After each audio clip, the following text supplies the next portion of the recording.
মনে রাখবেন, we have a plan, we have a plan for the people and for the country. দীর্ঘ ১৭ বছরের প্রতীক্ষার অবসান ঘটিয়ে অবশেষে নিজ জন্মভূমিতে ফিরেছেন বিএনপির ভারপ্রাপ্ত চেয়ারম্যান তারেক রহমান। এই ফেরা শুধু একজন নেতার দেশে ফেরা নয়, এ যেন একটি রাজনৈতিক অধ্যায়ের নতুন সূচনা। তাকে ঘিরে নতুন করে প্রাণ ফিরে পেয়েছে বিএনপির লাখো নেতাকর্মী ও সমর্থকরা। ১৯৮৮ সালে গাবতলী উপজেলা ইউনিটের একজন সাধারণ সদস্য হিসেবে বিএনপিতে যোগ দেন তারেক রহমান। তবে ২০০১ সালে নির্বাচনী প্রচারে অংশ নেওয়ার মধ্য দিয়ে তিনি রাজনীতিতে সক্রিয় হন। কিন্তু ২০০৭ সালের ১/১১ পরবর্তী সময় থেকেই শুরু হয় তার জীবনের সবচেয়ে কঠিন অধ্যায়।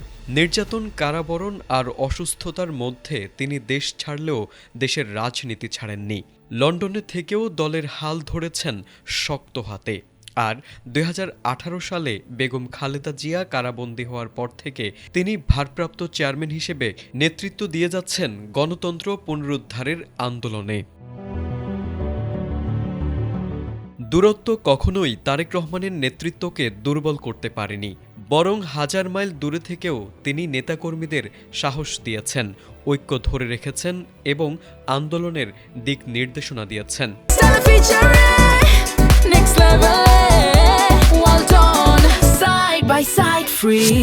মূলধারার গণমাধ্যমে নিষেধাজ্ঞা আর সামাজিক যোগাযোগ মাধ্যমে কড়াকড়ির মধ্যেও তিনি বিকল্প পথে মানুষের কাছে পৌঁছেছেন।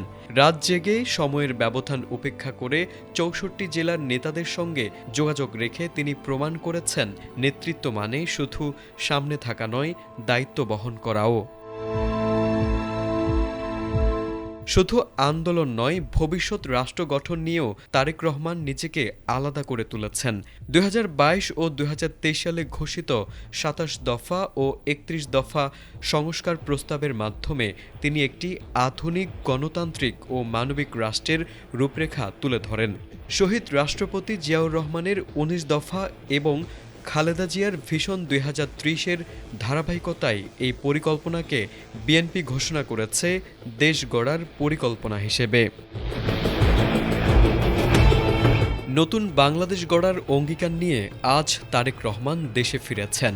মানুষের নিরাপত্তা, কর্মসংস্থান, দুর্নীতির বিরুদ্ধে কঠোর অবস্থান এবং প্রান্তিক মানুষের জীবনমান উন্নয়ন, এই লক্ষ্যগুলো নিয়েই তিনি সামনে এগোতে চান।